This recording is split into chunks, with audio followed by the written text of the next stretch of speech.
O'zbekistonga nam va sovuq ob-havo massalari kirib keladi. Assalomu alaykum, kanalda yangi bo'lsangiz obuna bo'ling.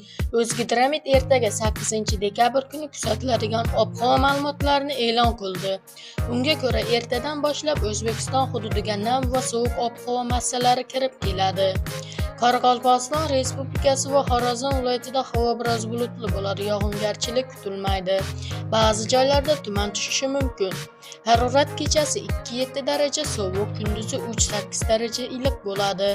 Buxoro va Navoiy viloyatlarida havo biroz bulutli bo'ladi. Ba'zi joylarda yomg'ir yog'adi, ayrim joylarda tuman tushishi mumkin.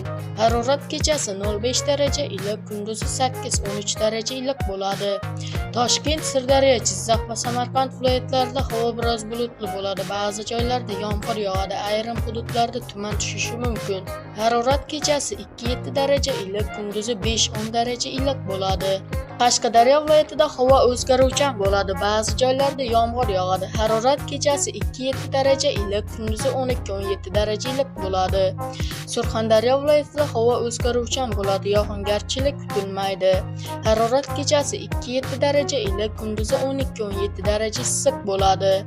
Andijon, Namangan va Farg'ona viloyatlarida havo biroz bulutli bo'ladi. Ba'zi joylarda yomg'ir yog'adi, ba'zi joylarda tuman tushishi mumkin. Harorat -3-2 daraja iliq, kunduzi 6-11 daraja iliq bo'ladi.